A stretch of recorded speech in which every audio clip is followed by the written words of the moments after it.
old age is natural. It will naturally process, naturally happen. But however, we don't want it. And no one would like to welcome that.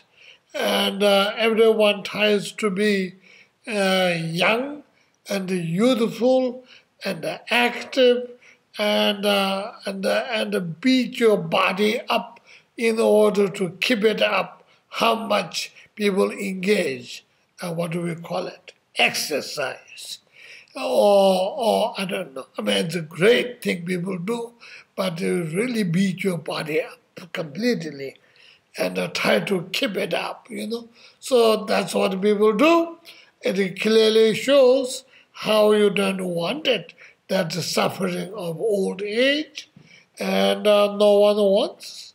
And no one wants death, and no one wants sickness, no one wants aging. So that's what it's equal, and self-wish and others' wish, it is equal. That's what it is. But when you look at it, most of us do not really know what really brings joy and happiness to us. We presumed, we imagined, we presumed if we pray, we may get some joy and happiness. Yes, prayer is true, prayer can answer, but it is simply asking for second person and third person to help. But you can do yourself. We can do ourselves. We are human beings with a human mind. Our capacity is really unlimited. There is no such a thing that human beings cannot achieve. If you look it back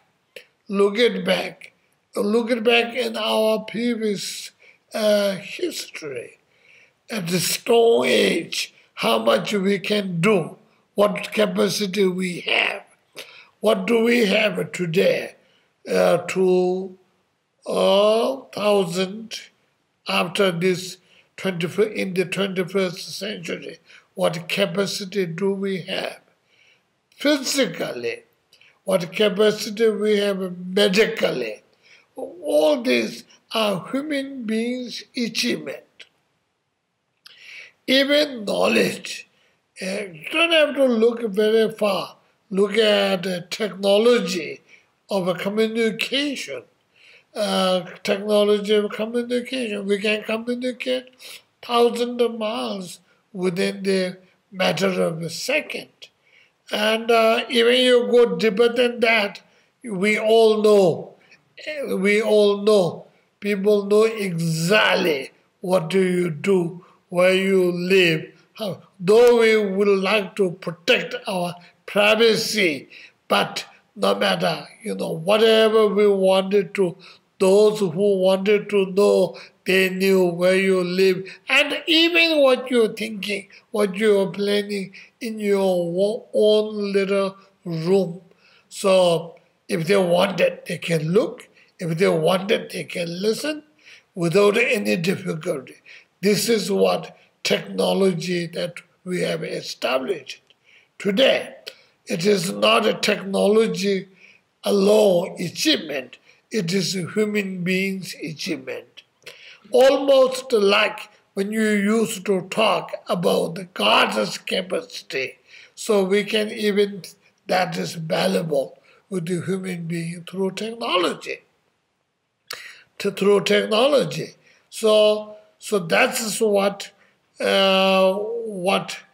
human beings can do materially, because we pay attention on materially. We don't pay attention to mentally. This is our problem. This is our mistake. Our mistake is this, because we only see what we saw it. We only see what we look at it. We will simply looking outwardly, materially. So we have a tremendous material development, and we have a tremendous capability of weapons and destructions, and because unlimited capability. So we used to talk about the atomic bomb, and we just saw it during the World War II, right? So we saw it, we talk about it huge. Today, if you are looking the weapons capacity, those bombs what we used in the Hiroshima and Nagasaki area is joke today. Honestly, I mean, it is like a little kid's toy, almost that point. The weapons capacity we have reached to that point. Those who know, they know, you know. So honestly, so that is because we look in that, we spend the time, we spend the money, we spend the energy, we did the research, so the human capacity have achieved all of those.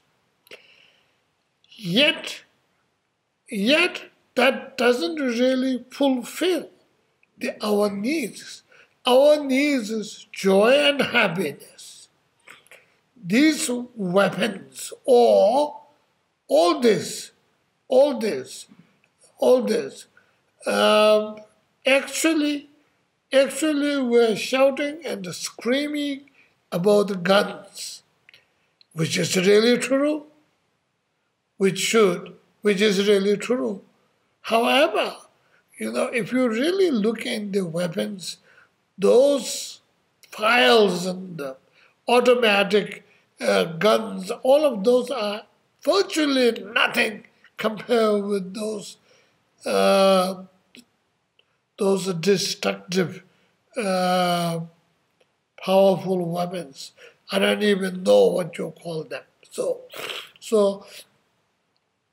really, that's what we have achieved. But yet we also realize we cannot develop our joy, happiness, and the wish cannot be fulfilled by the battle of guns. We also knew we cannot buy it. We cannot buy it by spending money or whatever. We cannot buy the joy, happiness. It is very well demonstrated by the Iraq War. It is very well demonstrated by the war in Afghanistan.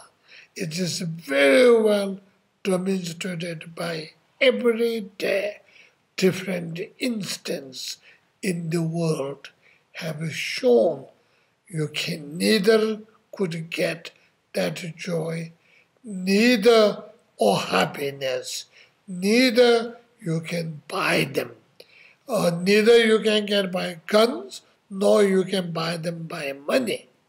So because it is not an external thing, it is an internal thing. So what we liked for the last century or more, or what we liked, we did not look internally. We thought joy and happiness is something externally arranged. Yes, it is true, it is a dependent origination, but the conditions are internal, not external. Happiness is not some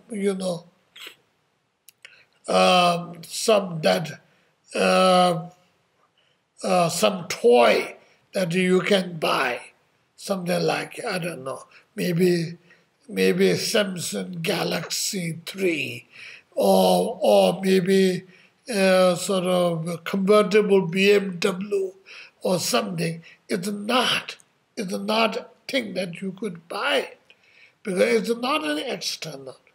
It is dependent origination. However, conditions are more internal than external.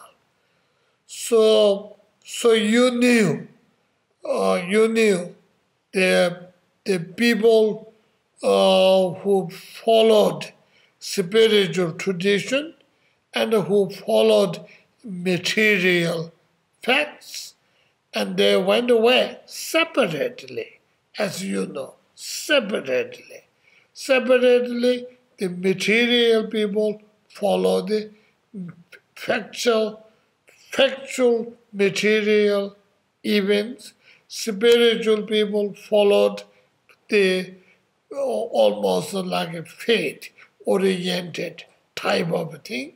But now what's happening is actual material followers are making a 180-degree turn and following because the facts is leading them. The problem with the spiritual practitioners will almost look like faith, and so we don't have to establish the truthness. But the materialistic we would like to establish it right. I'm talking about scientists. I'm not talking about material money stamps. Scientists follow the scientific pushes, and that leads us to now we're back on the same path again. Same path. So because the truth is truth. And when you follow the truth path, you get to this. So now truly, it is the time that the people are looking internally now, looking at the mind, looking at the mental state. You know, it was almost like a crime to talk about the mind. It is the factual, literally, chemically or mathematically dealing with the people's well-being and people's health and everything. And now it is the other way, almost like other way around. It is a natural thing. It's not so much the chemical thing. And we begin to dislike things, saying, oh, it is so much, though we may call it, it's so much sugar, or the salt. But really, what it is, we are disliking the chemical things. We are looking for the natural thing. And natural is also bringing closer to internal. The truly joy and happiness is an internal matter. It is the mental thing, not material thing. That's why we cannot buy it. That's why we cannot bring by the power of a gun. So you cannot buy by the power of money, by the power of a gun. So it is internal thing. So at least we all now begin to see that. We all now begin to know. And if we put our efforts and energy looking internally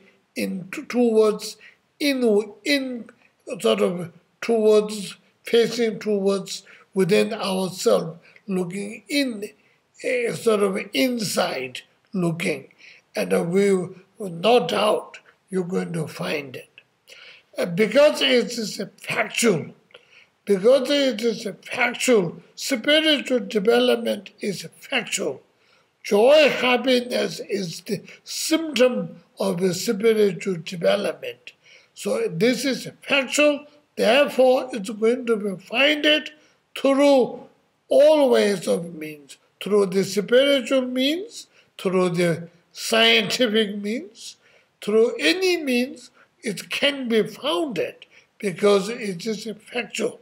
Besides, if it cannot be founded, then it is not true. Then it's a totally false invention. False invention, misleading people, misguiding. So it is not. It is the experience of those great beings, such as Buddha or the great Buddhist masters, or for that matter, such as great founders of great tradition, and their earlier, and even today, there's a wonderful people who doesn't blow their own trumpet, who's quietly keeping their life together, be very happy, be helpful. And all this, we have hundreds and thousands of people valuable today. They are not blowing their own trumpet. So they knew, they found it. And they're going to find it doesn't have to be only Buddhist.